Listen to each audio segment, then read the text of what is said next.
Woo! But no, not gonna do it. He's been done to death. Besides, I think it's been trademarked by now or something, and last thing I need is that floating head of vengeful shug rampaging around the video. Oh no. Find me in the morning all trussed up in some DIY tarp, unicycle tread prints all up and down my length, half roasted over a Trangia stove. No, maybe not. Looks clever. He's dead clever, that boy. So he'd probably wig up some sort of, I don't know, moose hoof print unicycle tyre sort of thing, throw off the authorities. Yeah, he'd do that. I could see the coroner's inquest now. Cause of death. Well, my lord, it would appear that the victim was attacked and trampled by a unipedal moose whilst attempting some sort of backyard camping manoeuvre. Now mind you, if I was a unipedal moose, I might be subject to the occasional fit of pique myself. No, that's not going to work. That's not going to work. Classier openings. More polished. Right. Hello. And today on Meandering Maine, we will be trekking through the beautiful Maine woods, where, if we are fortunate, we will see some of the native species, such as the northern porcupine, one of the historical key ingredients in New England pork and beans, the Canadian grey wolf,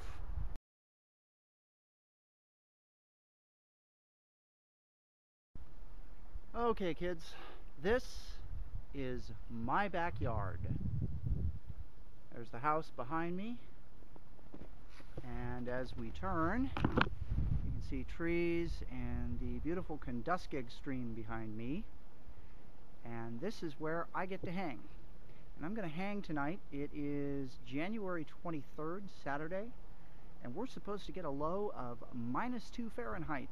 That's approximately -18 Celsius for people like you, Turk. So I'm going to set up my rig and get myself a little camp set up, and we'll go through some of the stuff that I have here.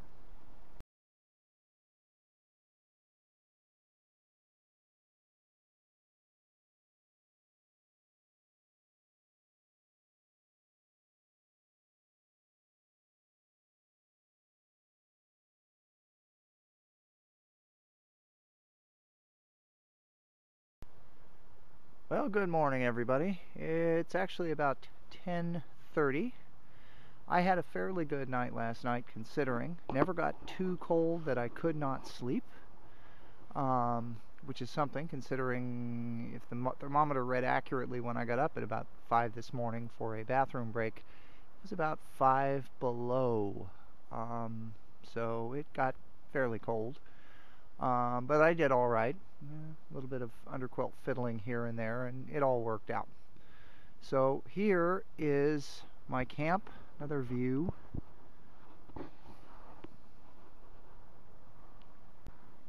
And as you can probably see from the tree here, we have porcupines. And I didn't know it, but Tinny told me they like to climb. Boy, howdy do they. My goodness, there's nature everywhere out here. And here's the trusty hammock, all buttoned up. Served me well last night. Do I live in a great place or what? This is wonderful. That barn that you can maybe make out through the trees over there, that's the house. That's where I schlepped in from. So all in all, very, very good night. Also over here, I'm going to show you guys Opie's ridgeline setup. Got one of those. As you can see, it's real simple. You just do the S-beaner right here, and you run the line, and then there are prussiks along the line for your tarp attachment, which you accomplish with another S-beaner, right here, and the whole thing is adjustable. You can just slide it along until you've got your tarp pitched the way you want it, your ridgeline tight. This can be run over or under your actual top of the tarp when you set it up. And in hindsight, I should have done this under the tarp. I could have hung my lantern underneath it there and gotten some better stuff. So let's walk over to the other side of the tarp and I'll show you the other end of it. A little bit different. As you can see, we have snow everywhere, but not as much as might be considered normal. As you can see, I did the porch pitch on the tarp, so I've got it tied off to the tree over there, tied off up here. We come around to the other side and I sink into the snow. Then we have the other end. Here's the other prusik.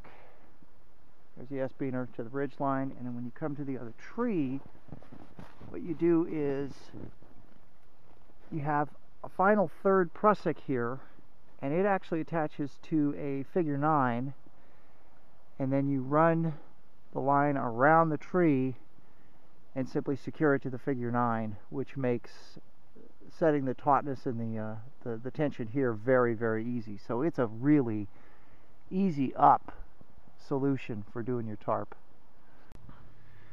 Something else I wanted to show you guys is kind of how I was rigged for last night. And so in the actual hammock, I've got my Jack's Are Better Old Rag Mountain top quilt, which just always lofts up so nice. And then below that, I've got one of those military modular sleeping systems, and this is the 0 degree bag. So with the 0 degree bag and the Jack's Are Better quilt on top of that and all wrapped up inside, you tend to stay pretty warm. And then I've also got this little light. I'm going to turn this sideways, which is kind of interesting because it works like a flashlight, but you can also, see if I can do this one-handed, no, hang on, slide that open so it acts as a lantern. And it's got a little hook on the top so you can hang that from your ridge line when you're inside and read, have light to adjust yourself, get your hammock all buttoned up. I tend to wind up having to fight with the bedding. So that all just tucks down into the foot box fairly neatly. The one thing I thought was kind of interesting, and I fight with, is I get cold feet. And I had a pair of smart wool socks on and a pair of these down booties. But since the underquilt, I've got actually a Hennessy fit for the Hennessy Winter Nest by Jack's Are Better. Thank you, Jack and Jack. Doesn't really wrap around the foot box, so the feet tend to kind of miss out on some of the insulation the rest of the body's getting when you sleep.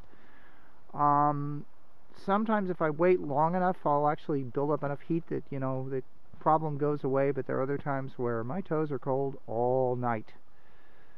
So, still trying to figure that one out. Wondering if maybe a Perfect Trees incubator might answer that little problem. And if so, that'll be a solution for another day. But all in all, it worked out pretty well. There's my snowshoes.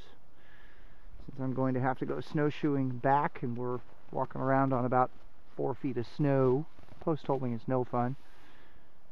My trusty waterproof hiking boots. So that's it for this little bit. As Shug would say, all secure, but since he's in Sector 7, I think we're far enough away, I'll simply say